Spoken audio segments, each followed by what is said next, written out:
Hello and welcome to Atop the Fourth Wall, where bad comics burn. We're back to our Patreon-sponsored extravaganza, and really you shouldn't be shocked that this comic happened. Putting aside the continual popularity of Transformers in one form over another the last several decades, and the unexpected popularity of My Little Pony Friendship is Magic beyond its target demographic, with ongoing love even after it ended and moved on to another generation, Hasbro had been trying to create a shared universe for years. Some of that is that sweet, sweet Marvel Cinematic Universe money, but a lot of it is also just that they have a bunch of properties that they own that segue into each other pretty well. We saw that a few years ago with Revolution. While attempts to create a shared cinematic universe have been less than successful, a shared Hasbro Comics universe is much easier to sell. Comic books are, for the most part, not including manga here, a much more niche medium, with ride-or-die fans willing to keep buying it as long as the quality doesn't dip too far into the ocean. And there are overlapping fandoms for stuff like Transformers and G.I. Joe, with enough older fans who also know the histories of these franchises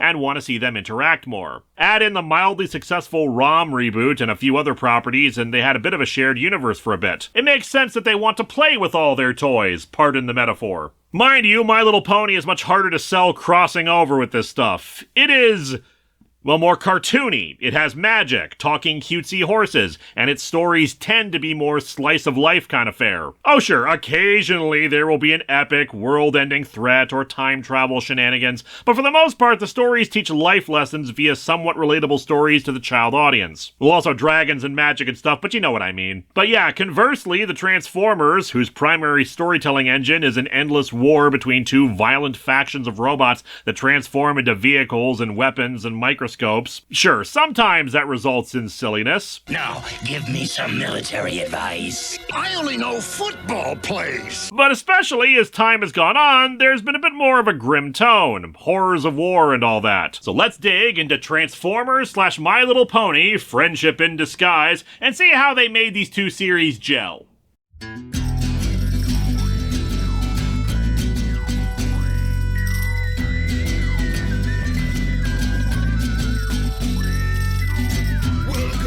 Atop the fourth wall, where bad comics burn. Linkara's gonna teach you all a lesson you won't learn. What's with these awkward subjects? What's all this art so rubbish? To anyone who's had a bad comic published, it could be your turn. Linkara, he is a man punch, sporadically a grouch. Linkara, he has his own spaceship, but he's always on his couch. Linkara. A universe in flux, Linkara. This comic sucks, Linkara.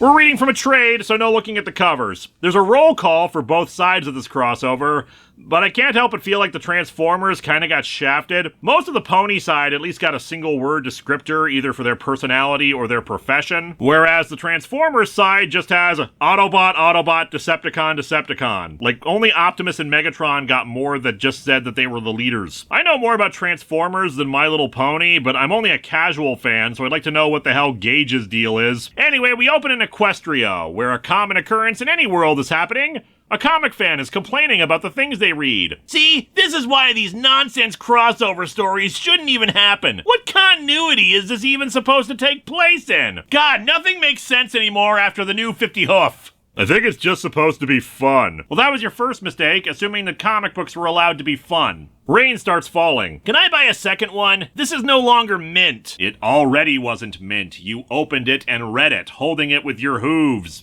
Somehow, that have been on the ground. But yeah, the massive thunderstorm that suddenly comes in is the result of Queen Chrysalis, a villain from the show who leads a kingdom of changelings, insect-like creatures that can shapeshift. Also, she and other species still resemble ponies despite being insects because, honestly, this franchise has seen weirder creatures than this. Let's move on. She's using her minions to cast a spell to get some help. There, I feel it! The boundary between worlds is cracking! We may be outnumbered here, but our magics will bring forth fellow changelings from other worlds! Unfortunately, this just leads to an invasion by the Dominion from Star Trek. We cut over to Cybertron, where the Autobots and Decepticons are engaged in their favorite pastime, war! The Decepticons are trying to steal a faulty space bridge, which Shockwave tells Megatron is unlike anything they've seen before. This space bridge was not reaching out across the stars. It was cracking a breach to other dimensions! Don't activate it now, you fool! For God's sakes, we could end up crossing over with Littlest Pet Shop or something! But no, regardless of whether that was Shockwave or the Chrysalis spell, or both, the Autobots and Decepticons are teleported away. And then Grimlock busts in. Yeah, me Grimlock, ready to... Oh, friends, ditch Grimlock again! This is exactly what happened when we did Star Trek crossover! Twilight Sparkle, now a princess at this point in the series, arrives with some royal guards to fight Chrysalis, but she's too late as the Transformers zip through the portal and land all over the planet. Yeah, I actually looked this up. From what I can tell, there is no actual official name for the world in My Little Pony, just the fanon name Equus, which seems very disrespectful to all the non-horse species on this world, but then again, the bigger issue for me is that they didn't give it an actual pun like Equestrarth or Cantarth or Nearth. Anyway, point is that despite splitting off like they did, they're quickly falling. Optimus, are my optics busted, or are we plummeting to a surprisingly colorful doom? It's no illusion. I feel the effects in my sensors. We are all tripping balls, Bumblebee. Megatron actually did land right near Chrysalis as Twilight goes to investigate the others. What exactly are you? And how can you be of use to me? Amusing! I was about to ask you precisely the same! Can I brush your hair? I feel like I would really enjoy brushing your hair. While Windblade is intercepted by Rainbow Dash and the Wonderbolts, Optimus offers Bumblebee the chance to maneuver themselves so he can break his fall. Fortunately, Twilight arrives and uses her magic to set them down, liking the display of selflessness and friendship. They make their introductions. Well, we're from the planet Cybertron, but we're happy to blend in to avoid scaring anyone. Does this help? Wow, not really. Maybe if this was Equestria girls, but at that point, it's pretty much just you guys interacting with humans like normal anyway. But almost every pony here wouldn't judge you for being different. That being said, why do you all have the same weird cutie mark? Twilight figures that their shape-shifting magic must be what got Chrysalis homed in on when summoning them, but figures their peaceful nature will be disappointing for her. Except Optimus has to point out that not all of them are peaceful, as demonstrated by Chrysalis riding on top of tank mode Megatron. Why do I get the feeling that this is an image already iconic for very weird My Little Pony fanfics? And that's the first story! Oh yeah, let me explain. While the crossover is 4 issues, instead of having it be one narrative, it's more an anthology with a beginning and ending to introduce and then conclude things. Each issue having 2 stories in them, where we see the Transformers interacting with the various characters. Thus, there's going to be a lot with summarizing going on, so we don't get bogged down in here forever. We start off with Shine Like a Diamond, where Starscream has enslaved Rarity and her employees outside her boutique to give him his standard crown and cape look from Transformers the movie. Faster, ponies! Faster! I must look my best when I conquer your pathetic, backwards world! Let Megatron and Prime entrench themselves in endless war! Equestria will be the seat of my new empire! Celestia has fallen! I, Starscream, am your new princess! This also feels like something out of some fanfics, and yet not as weird as the tank ones. Rarity tries to keep him calm, since apparently he was shooting the area and ruining the property values, but a battle is bound to break out and destroy stuff anyway, as RC arrives to kick him in the face. Starscream flies off, promising to make her pay for that. Are you alright, my little pony? I am indeed, Transformers IDW parentheses 2005 close parentheses. RC offers to help with the cleanup and formal introductions are made. Forgive my ignorance, but what is an Autobot? To put it simply, we're protectors. We come from a far-off world called Cybertron. I'm no expert, but we may even be from a different dimension than you. Ah, simple as all that? I mean, you're not nearly as simple as multicolored talking horses that have random symbols appear on your ass that dictate your life's profession, and also some of us have magic because of a quirk of birth giving us a horn, and also we produce many items that are unique and more comfortable to humans like books, even though we lack the digits to actually turn pages, but our hooves can do that anyway, and also dragons are here too. Arcee is impressed by Rarity's fashion designing business, but Rarity is more impressed by how swiftly she came in to save the day, then became very tender and delicate once the battle was over. I just can't stand to see innocents in danger. My friends, too, for that matter. I would move mountains for them. Then we are kindred spirits in that regard. These things are great for impaling on our enemies, you know. Rarity does boast of some of the battles she's fought, though of course the necessity of friends to do it alongside. But enough of that, Starscream is back to interrupt any attempted shipping between these two with his other two Seekers. With a combination of guns, a magic force field from Rarity, and driving two of the planes into Starscream's discarded cape, the three are defeated and the two new friends fist hoof bump to end issue 1. Next up is Inspiring, where we learn that there was actually a bit of an exchange going on. While the Transformers were all sent to Equestria, Spike the Dragon ended up teleporting to Cybertron and has already befriended Grimlock, whom the dragon is quite enamored by. Does Tiny Spike have any questions for Grimlock? How did you get to be so cool? Dinosaurs cool, robots cool, two great tastes go better together. Spike laments that he's not as brave and cool as Grimlock, but the self-pity is interrupted by the arrival of the Constructicons attacking the Ark. As such, Grimlock has to go out and fight them single-handedly. Me, Grimlock! Grimlock here! Grimlock, stop you! And he doesn't stand alone. I'm here to help. And Grimlock is easily dealing with them. When he needs it, just let me know, okay? You doing fine. Me Grimlock appreciate cheerleader section. Unfortunately, the Constructicons form into Devastator, and as cool as Grimlock is, Bigger Robot is a bit of a problem. Realizing that Grimlock needs help and he's not really much in a fight, Spike runs back into the Ark, quickly finds and reads a Cybertronian translation book, and then the control manual for the Ark's computer, and fires the main engines on the Ark right in Devastator's face, blasting them apart and forcing them to retreat. Despite helping Grimlock save the day, Spike still feels like he didn't do much, but Grimlock reassures him. Spike learned new languages and operating system in short time. Spike think of using busted engines as cannons. Spike use pronouns. Spike make enemy of every chud on internet. Not even me Grimlock accomplished that. And he points out Spike is still young. He's only gonna grow bigger and stronger. Grimlock will always be Grimlock. Spike full of potential. Admittedly, me Grimlock pretty awesome baseline, but you get to me Grimlock's level eventually. The encouragement makes Spike faint in delight, bringing us to our next story.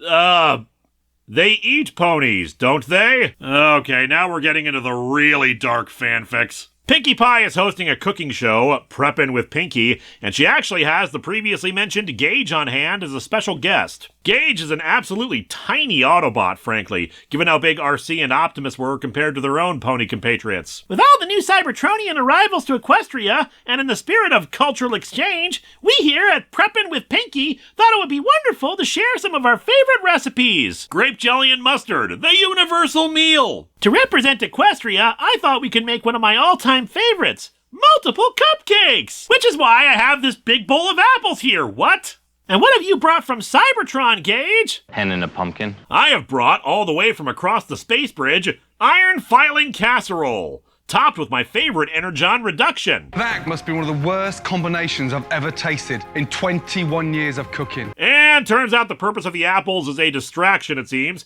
as Pinkie suggests they start chopping them up to avoid eating the actual metal filings. Fortunately, a better distraction arrives in the form of Shockwave, who teleports in via a space bridge. Your cultural exchange is logical. I am here to take advantage of the opportunity for ideal scientific experimentation. Shockwave, Decepticon in charge of molecular gastronomy. Specifically, discovering how much pony it takes to fuel one Decepticon! Of course! Don't you know anything about science? Also, Shockwave, you don't even have a mouth. How do you intend to fuel yourself on pony meat? I will convert ponies into Energon! With a whisk? Shockwave, I think you may have hit your head when you went through the space bridge. Or you got into Pinkie's very special brownies. While Shockwave upgrades to a spork and a spatula, okay, we're getting somewhere now, I suppose, Gauge tells Pinkie to get to safety, but she refuses to leave him. Fortunately, with some basic tactics, they trip up Shockwave and smash him in the head with a pair of frying pans. He's pushed back into the space bridge and is teleported away, to the delight of the audience. 47 minutes later, everything is resituated, and they try to eat each other's cooking, and, Yeah, as you can imagine, Pinkie Pie did not enjoy eating the literal metal, and Gauge is really not any good with confectionaries. Dear Princess Celestia, today I learned that cultural exchange is all well and good, but sometimes individual tastes are just incompatible with one another. Also, I am a horse, I cannot just eat straight up metal. That brings us to issue 3 in our next story, Pet Sounds. Finally cashing in on the long-awaited Beach Boys ponies, I see. Fluttershy is having tea with the creature known as Discord when they hear our boy Soundwave crashing outside her house. Soundwave to Megatron. Alien landscape detected. Initial data seems illogical. Those two ponies are completely wrong for each other. This relationship will end in tears. Fluttershy wonders if this is one of Discord's gags, but he denies it. I'm afraid I couldn't concoct something that bizarre. GoBots maybe, but this? Soundwave sends out his mini cassettes to scout the area, frightening off the many woodland creatures into Fluttershy's house. Fluttershy herself decides to go out and talk to this new being, and is impressed with the mini cassettes because it means he has pets. Fluttershy tries to introduce herself and be friendly to Soundwave, but he just scans her and indicates she isn't a threat. However, when Discord makes himself known, he quickly susses out what a threat he is. He tells the mini cassettes to detain the allies while he engages Discord. The ponies always insist you can't judge a book by their look, but I know another shifty deceiver when I see one. I am actually incredibly bigoted. They're okay with that around here as long as I couch it in friendly terms. Discord changes into a robotic version of himself as he evades Soundwave's attacks. Rumble tries to interrogate Fluttershy for information, but she just rambles about all her adventures until she notices some battle damage on Ravage. She befriends the animal-based cassettes, offering them some healing cream until Rumble gets frustrated and knocks her back. The act pisses off the cute animals, the animal cassettes, and of course, Discord. Discord transforms the cute animals into robotic versions of themselves to swarm Soundwave, while the animal mini-cassettes attack Rumble. Realizing how screwed they are, the two robots quickly change their tune. Friendship superior. I totally agree! Oh my gosh, see? If that's how you feel, then we can all just start over and be friends! Real friendships are made under the threat of violence. We don't have to fight, you don't have to be scary, and we can help you find your way! Or I could turn you into little pretty ponies. It is a concept your limited cognitive abilities can deal with, isn't it? Or am I wasting my time with you? Megatron calls up to say that they've established a secure location to raid the planet's energy and to come to them. Yes, Megatron. Eventually. Although honestly, I think it would have made more sense if my crossover had been with Vinyl Scratch. Moving on to our next story, The Flying Foxtrot. Rainbow Dash's day of chilling on a cloud is interrupted by Windblade zooming past her. The two introduce each other and admire the other's flying prowess, until they realize that they want to compete to decide which of them is faster. As such, a race is quickly organized, which apparently involves other ponies and Transformers, though none of them show up after this. The timeline of this thing is a bit wonky. We've got occasions like Fluttershy and Soundwave just meeting, but then stuff like this, or the Pinkie Pie cooking show, which seems to imply that the Transformers have been around for at least a couple of days. It doesn't actually matter, of course, just think it's kind of weird that we can set aside time for stuff like a race when Megatron and Chrysalis are apparently on a rampage is all. Anyway, the race proceeds as they take turns over who's in front, until the arrival of another Decepticon jet, Misfire, and some more Seekers. He informs them that he's there to prove Decepticon superiority in every way, including this race, though his method of winning the race is to shoot the two of them. It's actually Rainbow Dash who figures out the strategy to defeat them, zipping around close to them while evading their fire, and then letting some Heat Seeker missiles follow them before getting out of the way at the last second, so the missiles blast the four that fired them. The two declare a tie as they stand over the broken bodies of their opponents. Short and sweet, let's move on to the final issue. Starting with Strength in Numbers. Applejack looks out to discover that the Insecticons are devouring her apple farm, and sadly her tactics of spraying them with water or hitting them with sticks aren't exactly effective. I think I got him on the ropes. Nice execution. You're doing terrific. As the Insecticons continue devouring everything, Discord pays a visit to Applejack. This better not be one of your pranks. Applejack, please. This is far too mundane for me. Now, on the other hand, I have an idea for this thing called Kiss Players. He says he's not really there to help, just to watch, But he does provide assistance in the form of an Avengers Endgame homage by summoning up every member of the Apple family through portals so they can all fight the Insecticons. And it's surprisingly effective. Apparently Applejack's problem was indeed just an issue of numbers, so multiple ponies kicking them or dragging them down or accidentally punting a mind control device back onto them is able to repel the Insecticons completely. Not a particularly deep story, but an entertaining contrast to the Fluttershy one, I suppose. Anyway, let's move on to our finale. Finale. Come on, not even some sort of pun with finale in the name, like finales are the right of all little ponies or something. The Young Six, a group of various other species that are students of the main six, report to Princess Cadence that the Decepticons have disappeared, but the Autobots suspect that means they're up to something. And indeed, we see that they, along with Chrysalis and more changelings and dragons, or whatever those are, have arrived at her castle to demand the surrender of all their magical items. And watch as we melt them all down into energon enhanced with magic. And as you watch, there will be commercial breaks. Converting that stuff to energon ain't cheap, you know. And of course, with Equestria drained of its strongest magics, feel free to surrender everything else to me. Like, I don't know, your silverware? I didn't really get a good inventory of what you had last time I was here. However, a nearby magic portal opens to reveal Prime and Twilight Sparkle. And I apologize that we have to meet under these circumstances, Your Highness, as well as the behavior of my fellow Cybertronians. Megatron, go to your room. You are grounded, mister. But allow us to politely ask them to leave. The only way we leave, Prime, is as conquerors. But you will leave, huh? Okay, guys, I have a foolproof strategy. Autobots and ponies, transform and trot out! Till every pony are one! Okay, Optimus's works, yours doesn't, Twilight. As far as I know, every pony is just a substitution for the word everyone. And the line is not, till everyone are one. Anyway, massive fight scene. Pinkie Pie even uses her innate cartoon silliness powers to pop out of Soundwave's chest when he tries to eject his microcassettes and throws a pie in his face. Classic. Shockwave is dispatched to try to retrieve some of their magic, since even a fraction of that power is enough to make them unstoppable. But he's confronted by a whole host of creatures alongside Bumblebee, who's thinking that with how pretty the kingdom is, Cybertron really needs a beautification committee. Yeah, their war-ravaged world just needs a new coat of paint and some flower garlands, dang it. Fool, you let these soft creatures ruin your survival instinct! On the contrary, this kingdom is quite good at surviving. Admittedly, a lot of ponies have had to die horrible lingering deaths, but that beautification committee is really good at their job. And while we always prefer peaceful means, if given no other choice, we are quite capable of... And laser blast shooting Shockwave away. I'm just saying, I have so much blood on my hooves!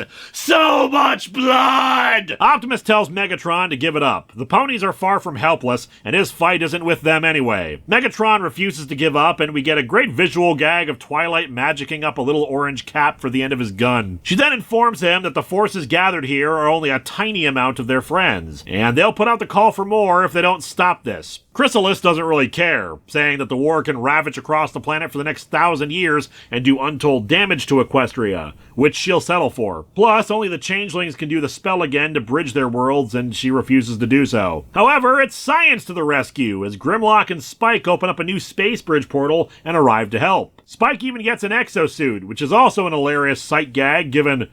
you know, Transformers has a character named Spike too. With the power of friendship, and magic, and the matrix of leadership, our heroes are able to expel the Decepticons back through the space bridge to Cybertron. The Autobots stick around a bit to say their farewells, and also tea time apparently. Later, back on Cybertron, every bot present and accounted for, Prime. Intel confirms all the Decepticons are back too. Unless, of course, there was a Decepticon who was incredibly sneaky. I'm the ninja consultant for the Decepticons. They blow up the space bridge to ensure the Decepticons can never go back to Equestria, even if it means they won't see the ponies again. And so our comic ends with Megatron asking Shockwave if they were able to recover any of the ponies' magic. And while he did fail there, he did acquire the coordinate data from the malfunctioning space bridge, meaning they can at least try to bring their magic to Cybertron. Which no doubt someone will patron the sequel miniseries where they do just that.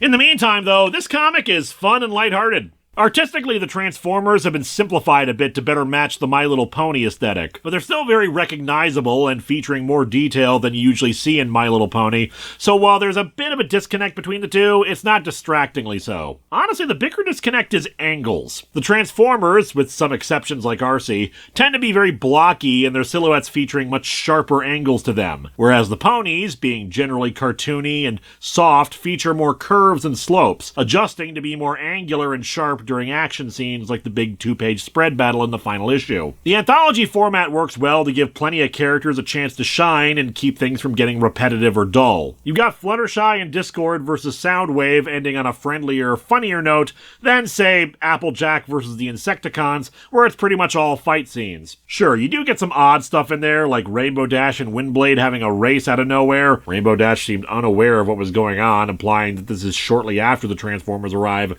but the Transformers aren't focusing on finding the Decepticons, or Pinkie Pie and Gauge hosting a cooking show together for cultural exchange, which implies they've been with them for long enough to arrange all that. But of course, the little satire at the start of The Comic Fan is supposed to remind us that this isn't meant to be anything serious, just relax and enjoy the ride. All in all, good stuff. Next time, the Patreon-sponsored extravaganza continues with some anime, but a classic one. We're going back to 1979 with the first 3 episodes of Star Blazers.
Huh, I wonder how things would have gone if it had been Galvatron who had run into Rarity instead. This is Unicorn. Hello my friends, please take a moment to like this video, subscribe to the channel, and hit the bell for notifications on new video releases. If you'd like to support future videos, you can check out my Patreon, buy merch from the Store Envy link in the description, or check out the t-shirts available from Fourth Wall. Thanks for watching.